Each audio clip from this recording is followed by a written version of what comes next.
میں اور میرا دوست کمال دونوں ہی صحافت کے پیشے سے وابستہ تھے۔ کچھ دفتری تنازعات کی بنا پر ہم دونوں کو ہی ملازمت چھوڑنی پڑی اور پھر ہم نے کسی اور شہر جا کر ملازمت کرنے کا سوچا۔ اپنی اس سوچ کو عملی جامہ پہناتے ہوئے ہم نے ضرورت کا سامان سمیٹا اور اپنے شہر کو خیر آباد کہہ دیا۔ نئے شہر میں آتے ہی ہم دونوں کو جو مسئلہ درپیش تھا وہ رہائش کا تھا۔ یہ مسئلہ بھی میں نے ایک ایسے ہوٹل کا انتخاب کر کے حل کر دیا جس میں انتہائی مناسب کرائے پر ہمیں کمرہ مل سکتا تھا۔ ہماری بدقسمتی کہ جب ہم اس ہوٹل میں پہنچے تو ہوٹل میں کوئی کمرہ خالی نہیں تھا سوائے ایک کمرے کے جو اس ہوٹل کا مینیجر کرائے پر دینے کو تیار نہ تھا۔ اس کمرے کے خالی ہونے کے متعلق بھی ہمیں اس ہوٹل کے ویٹر سے پتہ چلا تھا جو کہ خاصا باتونی تھا۔ جب میں ہوٹل میں کمرہ لینے کی بات مینیجر سے کر رہا تھا تو وہ پاس ہی کھڑا تھا، فوراً بول پڑا، ہوٹل کا کوئی کمرہ خالی نہیں سوائے ایک کمرے کے جو کہ کرائے پر نہیں دیا جا سکتا۔ اور اس کی بات سن کر مینیجر نے اسے فوراً چپ رہنے کا اشارہ کیا۔ آپ کو پھر وہی کمرہ ہمیں کرائے پر دینا ہوگا، لیکن وہ کمرہ ہم کرائے پر نہیں دے سکتے کیونکہ وہ کمرہ اس ہوٹل کے مالک اقبال مرحوم کا ہے، ہوٹل کا مینیجر مجھے سمجھاتے ہوئے بولا۔ اس طرح تو پورا ہوٹل ہی اقبال مرحوم کا ہوگا۔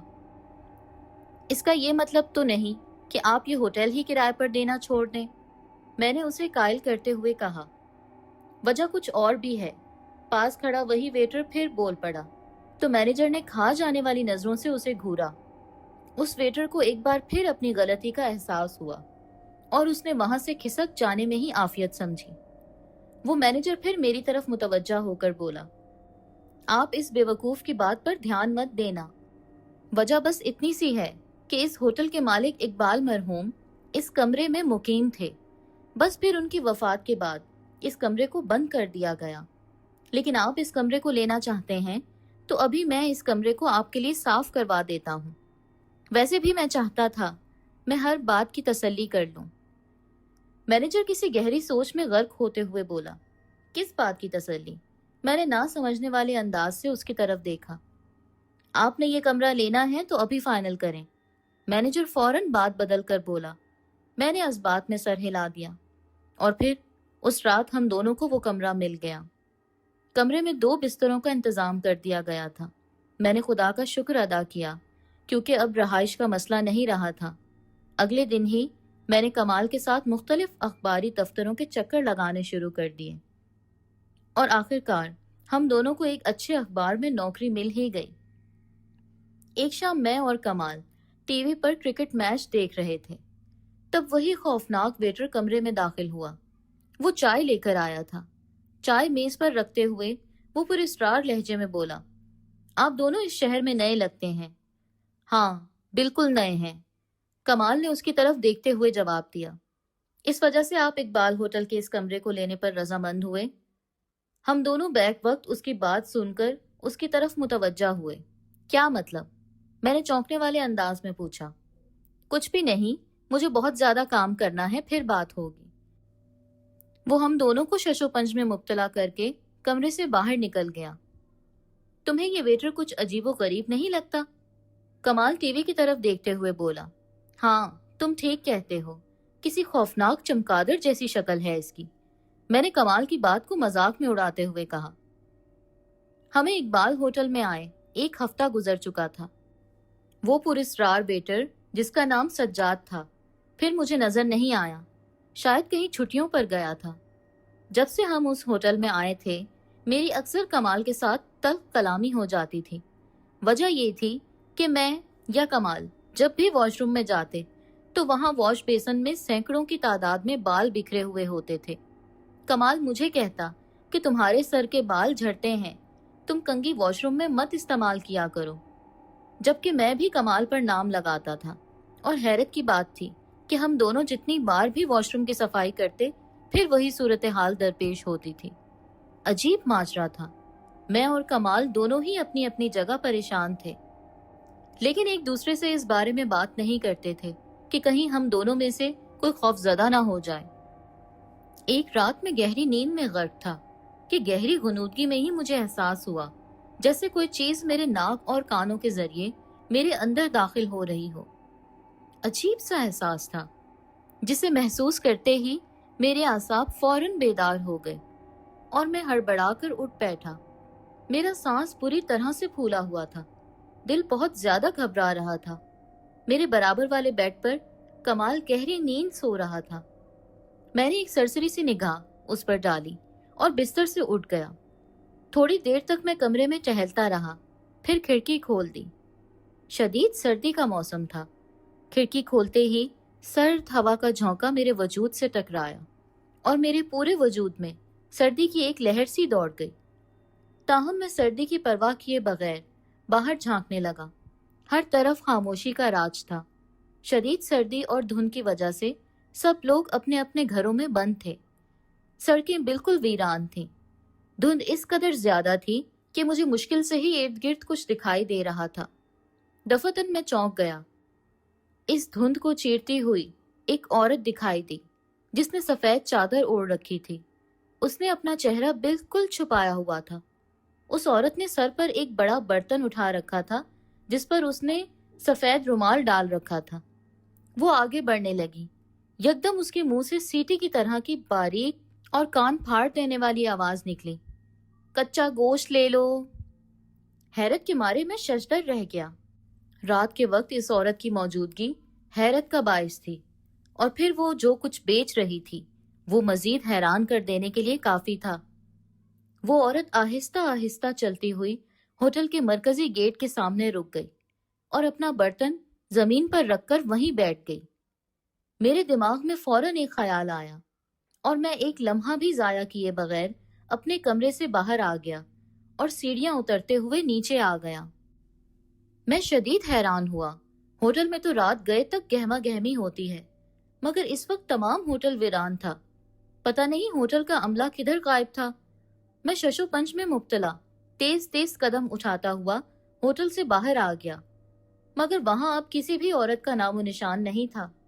ایک گہری خاموشی تھی وہاں۔ میں مزید آگے بڑھا اور سڑک پر آ کر ارد گرد دیکھنے لگا۔ وہ عورت چند لمحوں میں کیسے غائب ہو گئی؟ ایک بے چین کر دینے والا سوال میرے دماغ سے ابھرا اور میں حیران پریشان اس جگہ کو گھورنے لگا جہاں کچھ دیر قبل وہ عورت بیٹھی تھی۔ کیا وہ عورت کوئی چڑیل تھی؟ اس خیال کے آتے ہی میرے پورے وجود میں خوف کی ایک لہر سرایت کر گئی۔ میں ابھی اسی خیال میں تھا کہ کسی نے عقب سے میرے کندھے پر ہاتھ رکھا تو میرے منہ سے چیخ نکلتے نکلتے رہ گئی۔ میں نے فوراً پلٹ کر دیکھا تو میرے سامنے ہوٹل کا چوکیدار کھڑا تھا۔ تم کدھر تھے؟ میں ہکلاتے ہوئے بولا۔ ادھر ہی تھا صاحب جی، شاید میری آنکھ لگ گئی تھی، وہ جمائی لیتے ہوئے بولا۔ میں سخت حیران ہوا کیونکہ کچھ دیر پہلے وہ یہاں نہیں تھا، لیکن اس چوکیدار سے مزید کچھ پوچھنا بیکار تھا۔ میں دوبارہ ہوٹل میں داخل ہوا تو ایک بار پھر حیرت کا خوفناک جھٹکا لگا۔ کاؤنٹر پر مینیجر کھڑا تھا، کسی سے موبائل پر بات کر رہا تھا۔ اس کے علاوہ اور بھی کئی لوگ وہاں موجود تھے، جبکہ چند لمحے پہلے تو وہاں کسی شخص کا نام و نشان نہیں تھا۔ میں حیرت سے آنکھیں پھاڑے ارد گرد دیکھ رہا تھا۔ آپ ٹھیک تو ہیں؟ ہوٹل کے مینیجر نے مجھے بغور دیکھتے ہوئے تشویشناک لہجے میں پوچھا، کیونکہ شدید سردی میں میری پیشانی پر پسینے کی بوندیں نمایاں تھیں۔ جی میں ٹھیک ہوں، میں نے ہکلاتے ہوئے بولا اور اپنے کمرے کی طرف بڑھ گیا۔ میں نے اس پراسرار واقعے کا ذکر کمال سے نہیں کیا کیونکہ میں جانتا تھا وہ خوفزدہ ہو جائے گا۔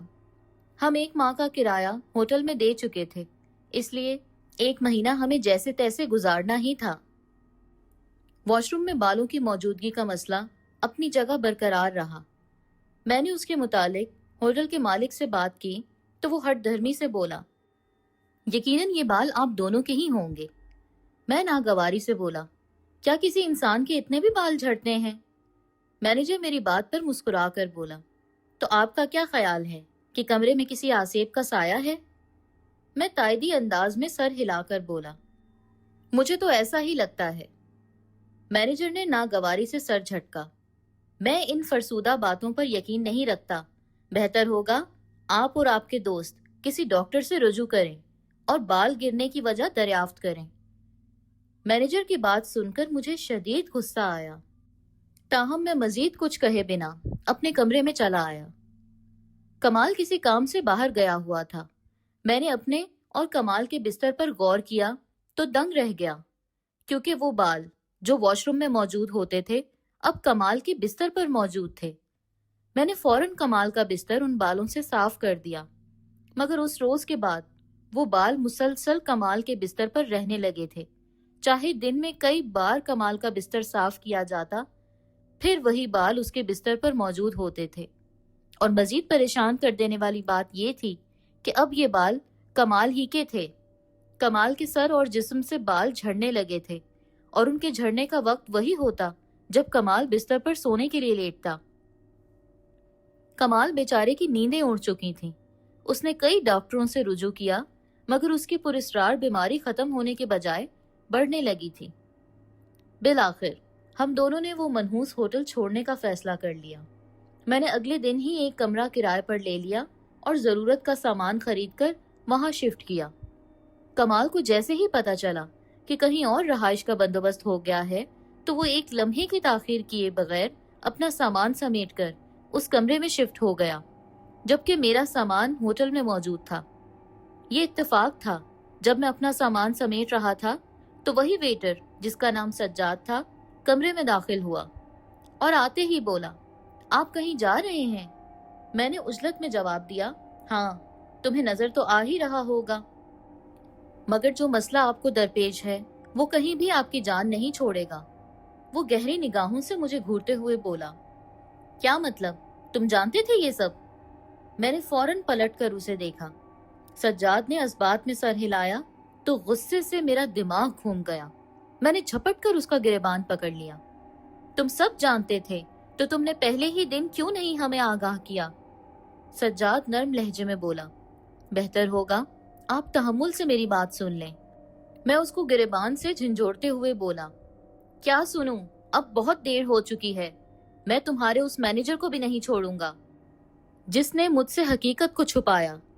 سجاد اپنے گریبان کو ٹھیک کرتے ہوئے سخت لہجے میں بولا، مینیجر صاحب کو کچھ کہنے کا فائدہ نہیں، کیونکہ وہ یہاں نئے ہیں اور وہ بھوت پریت اور جنات پر یقین نہیں رکھتے۔ ٹھیک ہے، میں نے کہا اور اپنا سفری بیگ اٹھا کر بولا، لعنت ہو تم پر اور تمہارے اس ہوٹل پر۔ اتنا کہہ کر میں کمرے سے باہر نکل گیا، مگر سجاد کی گونجتی ہوئی آواز چند قدم تک میرا پیچھا کرتی رہی، تم کیا سمجھتے ہو ہوٹل چھوڑنے سے تم لوگ بچ جاؤ گے؟ یہ پراسرار بیماری تمہیں کہیں بھی چین سے نہ رہنے دے گی۔ اب ہم دونوں اس نئے کمرے میں شفٹ ہو چکے تھے اور کافی حد تک مطمئن بھی تھے کہ جو بیماری بلا وجہ کمال کے گلے پڑ گئی ہے وہ اب دور ہو جائے گی، مگر یہ ہم دونوں کی خام خیالی تھی۔ چند ہی دنوں میں کمال کے پورے جسم پر چھوٹے چھوٹے سرخ رنگ کے دانے نمودار ہوئے اور ان میں پس پڑ گئی جن سے بدبودار پانی خارج ہونے لگا تھا۔ ان خطرناک دانوں کی وجہ سے ہر وقت کمال کے جسم پر خارش ہوتی رہتی اور بیچارہ کمال ہر وقت اذیت میں رہنے لگا۔ کمال کی جو حالت تھی اس کے پیش نظر اسے ملازمت سے استعفیٰ دینا پڑا۔ مجھے بھی اکثر دفتر سے چھٹی لینی پڑ جاتی، کیونکہ میں کمال کو شہر کے کئی مشہور ڈاکٹروں کے پاس لے کر گیا، مگر علاج ہونے کے باوجود کچھ افاقہ نہ ہو سکا۔ ایک دن تو حد ہی ہو گئی۔ کمال اپنی بیماری سے اس قدر تنگ آ گیا کہ اس نے خواب آور گولیاں کھا کر خودکشی کی کوشش کی، مگر میں بروقت اسے ہسپتال لے کر گیا تو اس کی جان بچ گئی۔ مگر اس واقعے کا میرے دماغ پر اس قدر اثر ہوا کہ میں غصے میں کھولتا ہوا اقبال ہوٹل پہنچ گیا اور وہاں ایک ہنگامہ برپا کر دیا۔ ہوٹل کا مینیجر مجھے زبردستی دھکیلتا ہوا ایک جانب لے گیا اور میرے آگے ہاتھ جوڑتے ہوئے بولا، خدا کے لیے آپ اس بات کا ذکر ہوٹل کے کسی کسٹمر سے مت کیجیے، ورنہ ہمارا ہوٹل برباد ہو جائے گا۔ میں غصے میں بھننا کر بولا، تمہیں اپنے ہوٹل کی پڑی ہے، اور وہاں ہسپتال میں جو میرا دوست صرف تم لوگوں کی وجہ سے موت سے دوچار ہو کر آیا ہے، تمہیں اس کی کوئی شرمندگی نہیں؟ وہ کس قدر اذیت سے دوچار ہے صرف تم لوگوں کی وجہ سے۔ میں تمہیں کبھی معاف نہیں کروں گا۔ تمہارے اس ہوٹل کے متعلق اخبار میں دوں گا، تم لوگوں کو برباد کر کے رکھ دوں گا۔ آپ پلیز یہاں بیٹھ کر آرام سے میری بات تو سنیں۔ اس کے بعد جو آپ چاہیں ہمیں سزا دیں۔ ہوٹل کا مینیجر نہایت عاجزانہ لہجے میں بولا۔ میرا اس وقت یہی دل چاہ رہا تھا کہ میں اس مینیجر کا سر پھوڑ دوں، مگر غصہ کسی مسئلے کا حل نہیں ہوتا، اور فطری طور پر میں ایک تحمل مزاج انسان تھا، اس لیے اس کی بات سن لینا ہی مناسب سمجھا۔ میں جب مینیجر کے ساتھ بیٹھا تو اسی وقت ہوٹل کا وہی ویٹر سجاد بھی وہاں آ کر بیٹھ گیا۔ مینیجر آہستگی سے بولا، یہ ہمارے ہوٹل کے پرانے ویٹر ہیں اور اس ہوٹل کے متعلق بہت سی پراسرار باتوں کو جانتے بھی ہیں۔ میں اس ہوٹل میں جب سے آیا، کم از کم میرے سامنے اس قسم کا کوئی پراسرار واقعہ پیش نہ آیا تھا، لیکن میں نے ان سے سنا بہت تھا اس کمرے کے متعلق، مگر میں یقین نہیں کرتا تھا، اس لیے آپ کو ناسمجھی میں یہ کمرہ دے بیٹھا۔ میں بہت شرمندہ ہوں اور اس قابل بھی نہیں کہ آپ سے اپنی اس غلطی کی معافی مانگ سکوں۔ تمہاری معافی مانگنے سے میرا دوست ٹھیک نہیں ہو جائے گا، میں نے غصے سے دھاڑتے ہوئے کہا۔ اس نے جواباً ہچکچاہٹ کا مظاہرہ کرتے ہوئے کہا، آپ کا غصہ بجا ہے، میں بھی آپ کی جگہ ہوتا تو یہی کرتا۔ میں سخت لہجے میں بولا، اب ان باتوں کا کیا فائدہ مجھے بتاؤ، اب میں کیا کروں؟ اس بار ہوٹل کا ویٹر سجاد بول پڑا، یہ میں آپ کو بتاتا ہوں، کیونکہ جب مینیجر صاحب نے آپ کو یہ کمرہ کرائے پر دیا تبھی میرے دل میں خطرے کی گھنٹی بج گئی تھی، اور میں چند دن کی چھٹیاں لے کر غائب ہو گیا تھا تاکہ کسی ایسے بندے کو ڈھونڈ سکوں جو اس قسم کی بیماری کا علاج جانتا ہو۔ آپ کو یہ بات میں بتاتا چلوں کہ ہوٹل کا یہ منحوس کمرہ ہوٹل کے مالک اقبال مرحوم کا تھا، اور مزید حیرت کی بات یہ ہے کہ وہ بھی اپنی موت سے قبل اس پراسرار بیماری کا شکار ہوئے تھے۔ ان کے بھی اسی طرح بال گرنا شروع ہوئے تھے، پھر ان کے پورے جسم پر چھوٹے چھوٹے بدبودار دانے نمودار ہو گئے، اور وہ ہر وقت اپنے جسم کو کھجا کھجا کر زخمی کر دیتے تھے۔ انہوں نے اس بیماری کے علاج کے لیے بڑی کوششیں کی، مگر یہ عجیب و غریب بیماری کسی کی سمجھ میں آتی تو علاج ہوتا نا۔ آخر تنگ آ کر انہوں نے خودکشی کر لی۔ ان کی موت کے بعد جو شخص بھی اس کمرے میں ٹھہرا اسے وہ منحوس بیماری لاحق ہو جاتی تھی، اس لیے ان کا کمرہ کئی سال تک بند رکھا گیا تھا۔ اقبال مرحوم نے شادی نہیں کی تھی، اس لیے تنہا ہی اس ہوٹل کو سنبھالتے تھے۔ ان کی وفات کے بعد ان کا بھتیجا اس ہوٹل کا مالک ہے، اور اسی نے ان کے کمرے کو استعمال کرنے پر پابندی لگائی تھی۔ مینیجر صاحب نے محض اپنے یقین کے لیے بلا اجازت یہ کمرہ آپ کو دیا، اور میرے خیال میں اگر آپ کا دوست ٹھیک ہو جاتا ہے تو آپ کو مینیجر صاحب کو معاف کر دینا چاہیے۔ میں بالکل انہیں معاف کر دوں گا اگر میرا دوست ٹھیک ہو جاتا ہے تو، میں سپاٹ لہجے میں بولا۔ سجاد فوراً بولا، تو ٹھیک ہے، پھر آج ہی ہم کمال صاحب کو اس بیماری سے چھٹکارا دلانے کی کوشش کریں گے۔ میں آپ کو اس دن بھی بتانا چاہتا تھا جب آپ ہوٹل چھوڑ کر جا رہے تھے، پر آپ نے میری بات نہیں سنی، لیکن خیر، مجھے ایک حکیم صاحب مل گئے ہیں جو ہر قسم کی بیماری کا علاج جڑی بوٹیوں سے کرتے ہیں، اس کے علاوہ روحانی علاج بھی کرتے ہیں، اور آپ کو بھی ان سے روحانی علاج کروانا ہوگا۔ سجاد کی بات سن کر میں گڑبڑا سا گیا اور گھبرا کر بولا، میں کیوں اپنا علاج کراؤں؟ مجھے کیا مسئلہ ہے؟ کیونکہ یہ بیماری کمال کے بعد آپ پر حملہ آور ہوگی۔ اس کمرے میں رہنے والے ہر بندے کو یہ بیماری لاحق ہوتی ہے، محتاط رہیے گا، اگلا شکار آپ ہیں۔ نہیں نہیں، ایسا کبھی نہیں ہوگا، میں خود کو قدرے سنبھالتے ہوئے بولا، کیونکہ سجاد کے اس انکشاف نے مجھے لرزا دیا تھا۔ سجاد اٹھتے ہوئے بولا، تو پھر ابھی میرے ساتھ چلیں تاکہ ہم بروقت اس بیماری پر قابو پا سکیں۔ میں نے تائیدی انداز میں سر ہلایا اور اٹھ گیا۔ اس روز میں اور سجاد کمال کو لے کر ان حکیم صاحب کے مطب میں پہنچے۔ حکیم صاحب نے اچھی طرح کمال کا معائنہ کیا اور اس کو کچھ روز تک اپنے مطب میں رہنے کا مشورہ دیا۔ بھلا مجھے کیا اس بات پر اعتراض ہو سکتا تھا؟ حکیم صاحب نے مجھ پر بھی دم کیا تاکہ میں اس بیماری سے محفوظ رہ سکوں۔ کمال کو وہ روزانہ دم کرتے اور جڑی بوٹیوں سے بنائی گئی ادویات اور مرہم سے اس کا علاج کرتے رہے۔ کمال کی حالت اب دن بدن درست ہونے لگی اور چند روز میں وہ کافی حد تک بہتر ہو گیا تھا۔ کمال کا علاج 6 ماہ تک مسلسل جاری رہا اور وہ اس دوران بالکل ٹھیک ہو گیا۔ اقبال ہوٹل کا وہ منحوس کمرہ ہمیشہ ہمیشہ کے لیے بند کر دیا گیا تھا۔ آج اس بات کو 10 سال بیت چکے ہیں۔ کمال اور میں دونوں اپنے گھر بار والے ہو گئے ہیں اور اپنی اپنی منزل کی جانب گامزن ہیں، تاہم جب بھی ہماری ملاقات ہوتی ہے اور کسی نہ کسی بات پر وہ خوفناک واقعہ یاد آ جاتا ہے تو خوف کی ایک لہر جسم میں سرایت کر جاتی ہے۔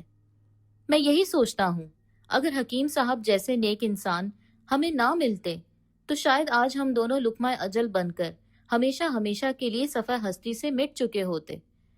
مگر کسی نے ٹھیک ہی کہا ہے، جسے اللہ رکھے اسے کون چکھے۔